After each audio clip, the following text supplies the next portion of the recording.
दोस्तों यहाँ पर ना मैंने एंड्रॉयड 12 का रोम फ्लैश किया था और एक गलती कर दी यार मैंने। एक्चुअली ना मैं एसडी कार्ड निकालना भूल गया और फ़ोन तो ठीक हो चुका है, पूरा चालू है, कोई दिक्कत नहीं है। लेकिन जब मैं इसको रिकवरी में बूट करता हूँ तो रिकवरी पे ही अटका रहता है, मतलब रिकवरी ओपन नहीं हो रहा है। तो ये प्रॉब्लम आ चुकी है और मुझे इसको फिक्स करना है। फिक्स करना कोई बड़ी बात नहीं थी मेरे लिए, लेकिन मेरे पास जो है टाइम पे पीसी नहीं है अभी यार, मतलब लैपटॉप जो है वो बीमार है, तो अभी इसको ठीक करना है। तो आज की इस वीडियो में हम ना इसको ठीक करेंगे, इसकी रिकवरी बिल्कुल ओपन करेंगे, वो भी विदाउट पीसी की हेल्प से। तो चैनल पे नया हो तो चैनल को सब्सक्राइब कर लो, यहाँ पर आपको डेली अपडेट्स मिलेंगी। कोई प्रॉब्लम वगैरह डिस्कस करनी हो तो इंस्टा पे एक मैसेज कर दो, बंदा तुरंत हाजिर हो जाएगा आपकी हेल्प में। तो चलिए लेट्स बिगिन।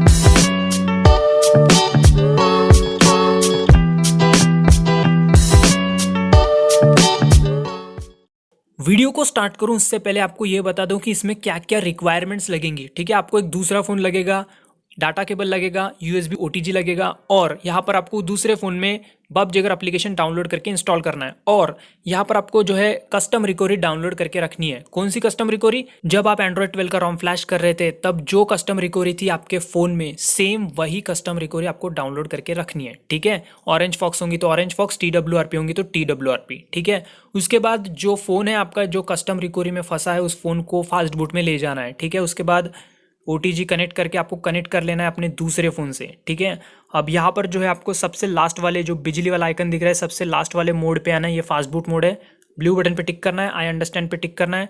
उसके बाद यहाँ पर सबसे पहले चेक करते हैं फ़ोन कनेक्ट हुआ है कि नहीं, तो यहाँ पे लिखना है फास्ट बूट स्पेस डिवाइसेस। उसके बाद आपको ब्लू बटन प्रेस करना है, तो यहाँ पे डिवाइस कनेक्ट है। तो आप सिंपली क्या करना है, यहाँ पे लिखना है next command fast boot space erase space user data. ठीक है, और उसके बाद आपको ब्लू बटन को प्रेस कर देना है। ठीक है, याद रखें ये कमांड परफॉर्म करने के बाद आपका पूरा इंटरनल स्टोरेज इरेज हो जाएगा। तो याद रखें पहले ही अपना पूरा डेटा एसडी कार्ड में डाल लेना। उसके बाद यहाँ पे नेक्स्ट कमांड परफॉर्म करनी है, fast boot space flash space recovery. उसके बाद स्पेस और यहाँ इस बटन पे टिक करना है, और यहाँ पर आपको जो है वो रिकवरी सेलेक्ट करनी है, ये रही रिकवरी, और सिंपली प्ले बटन पे क्लिक कर देना है तो ये रिकवरी फ्लैश हो जाएगी। ठीक है, तो आपको इसमें ना एक ही चांस मिलने वाला है, याद रखिए। जैसे ही आपकी रिकवरी फ्लैश होगी वैसे ही रिकवरी में बूट करके आपको कोई भी कस्टम रोम फ्लैश करके फ़ोन को चालू कर लेना है। दूसरे चांस की उम्मीद मत रखना, उसमें आपका फ़ोन में कोई इश्यूज़ आ सकती हैं, जैसे कि आपका रिकवरी लॉक कलेक्ट करके वहीं पे घूमते रहेगा, पता नहीं कुछ भी हो सकता है। इसलिए एक चांस, पहले चांस पे हेडशॉट मारो। ठीक है, तो यहाँ पे रिकवरी फ्लैश हो चुकी है, तो यहाँ पे कंप्लीट हो चुका है ये सब कुछ। तो सिंपली आपको ये जो दूसरा फ़ोन है उसको डिसकनेक्ट करके साइड में रख लेते हैं, और सिंपली जो हमारा फ़ोन है जिसमें रिकवरी हमने फ्लैश कर ली, अब उसका क्या करना है, आपको रिकवरी मोड में ले जाना है। ठीक है, तो ये जो है ये एसूस फ़ोन है, मतलब मैक्स प्रो M1 है, तो इसके लिए रिकवरी मोड में ले जाने के लिए पावर एंड वॉल्यूम डाउन की दोनों एक साथ प्रेस करके रखना है। तो इस तरह का इंटरफेस आएगा, और पावर की को छोड़ देना है और वॉल्यूम डाउन की प्रेस करके रखना है।